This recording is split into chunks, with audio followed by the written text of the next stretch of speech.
So, we actually do have some interesting updates to dive into when it comes to the Montreal Canadiens and whom it is on their roster they can trade.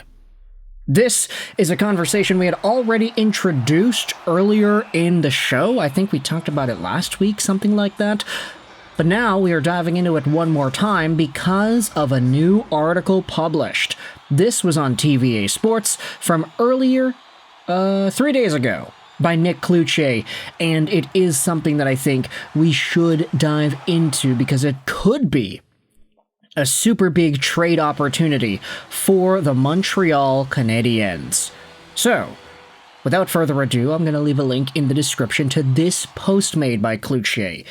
Everything you need to know about Carey Price's contract and the odds that he will be traded.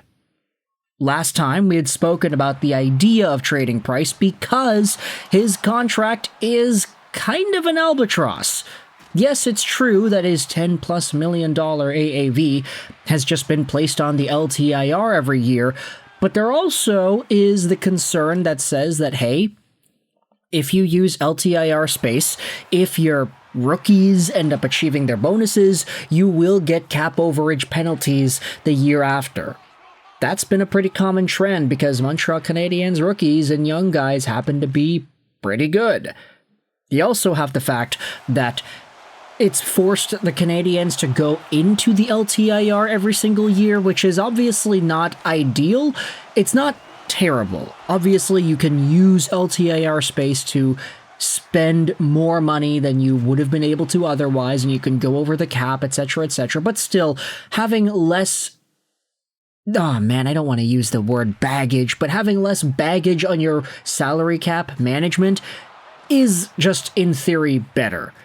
Not saying that Carey Price is baggage, man. He was so good. It's just he got hurt and he wasn't able to continue playing. But anyways, let's go back over onto Cloutier's piece and dive into what it is that he writes about in regards to Carey Price's contract situation.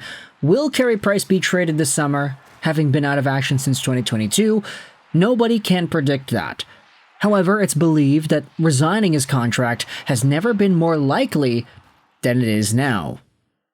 With the most pivotal summer of Montreal Canadiens GM Kent Hughes' reign approaching, and with a year left on the star goaltender's massive contract, who has virtually no chance of returning due to knee problems, this scenario becomes extremely relevant to consider.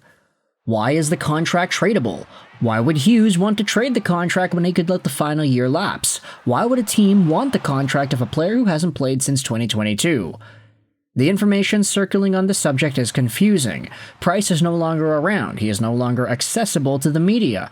There is a certain opacity surrounding his situation. This is where Cloutier does us all the brilliant honor of laying it all out for us. Establishing some facts over here. 1. Carey Price will complete the final year of his 8-year, $84 million contract in 25-26.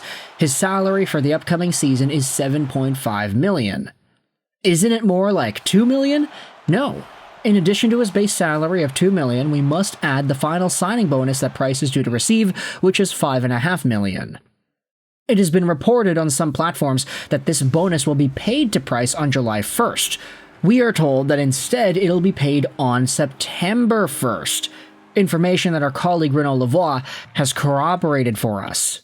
Why is this interesting? Well, because a team that acquires Price before September 1st must assume the payment of that bonus.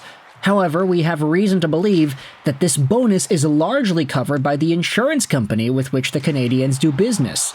In a large study published in 2013 on the financial losses caused by concussions, Dr. Michael D. Cusimano reported that insurance companies cover 80% of the salary of an injured player after an absence of 30 games.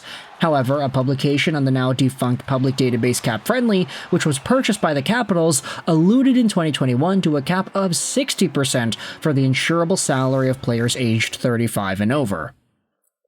We can't confirm that insurance covers 60% of Price's signing bonus and salary without actually seeing the contract, but we can assume that insurance covers a sizable portion.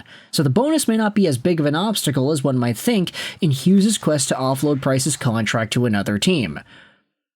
Essentially, what Cloutier is saying here is Price has a big, beefy salary bonus that he's going to have to get paid out to him sometime before the start of this upcoming season, and that bonus is probably not going to be paid out to him from the team in which he is employed by. It's probably going to be given to him, at least a bulk amount of it is going to be given to him from insurance. And the reason that is relevant is because it might not actually be all too difficult to trade this guy's contract away.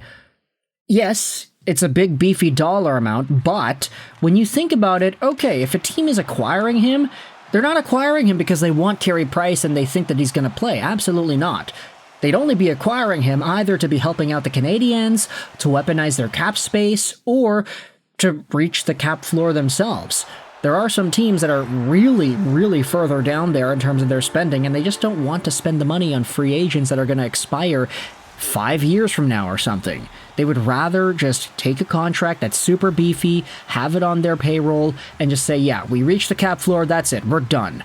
And they'll take on a first-round pick or something in order to get that through because they understand the price of high cap space. And cap space is determined by the cap hit, and Price's cap hit is going to be 10-point-something million. His actual salary, though, is not too high. Only $2 million throughout the course of the year, so that is not that big of an obstacle, really. Especially if a team ends up acquiring Carey Price after September 1st, when it's expected that he'll have that bonus paid out to him of $5.5 million. And if the team ends up getting Price before that date of the payment, then okay, it's fine. The insurance covers most of that bonus money. Let's scroll back down over onto the article here. What would this team be? Here are the 4 teams expected to have significant cap space this summer. San Jose has about $43.9 million, Columbus has $41 million, Chicago has $30.97 million, and the Ducks have $38.63 million. If they don't want to overspend, they might pragmatically view Price's contract, which is $10.5 million on the payroll, to reach the floor, which is $70.6 million for 25-26. The article then gets into why the Canadiens would want to do this and what it would mean for their own salary cap structure. The Canadiens will also have to renew the contracts of RFAs Emil Heineman, Struble, and Dobish. They will also likely have to replace UFA forwards Dvorak and Armia with other guys if they are allowed to leave, unless young players are expected to take over. In short, Hughes has some wiggle room, but not much. Trading Price's contract frees up $10.5 million in cap space and allows the Canadiens to acquire anyone they want without even thinking twice, in addition to providing additional flexibility at the 2026 trade deadline. By the way, Price would accept any purely accounting transaction that would move him to another team. Forget his no movement clause, it has no impact on the case. As a reminder, Price had no objection to the Canadiens exposing him in the 2021 expansion draft that created the Seattle Kraken. He himself made the offer to Bergevin to help the organization. Does a team want to hit the bottom? Or put Price on LTIR in exchange for compensation from the Habs? Call Kent Hughes. We bet he's very open to discussing it. Now, there is a bunch more in the article, so it is going to be linked in the description for y'all's reading pleasure, but I want you to let me know your thoughts in the comment section. How do you feel about the idea of Carey Price's contract actually being tradable in this scenario? There are a number of teams that could want to hit their cap floor, and a Price contract would help them tremendously. Either that, or they'd be using their own cap space to say, hey, we have a whole bunch of room. Montreal, if you guys want, we'll take on this contract for you. You give us some draft compensation or a nice pick or a prospect or something, and then you'll have the freedom to financially explore whomever it is that you want on the trade market or the free agent pool. There's a really interesting conversation to be had here about Carey Price and his future, and I want you to let me know your thoughts in the comment section below. I hope you enjoyed this video, and bye.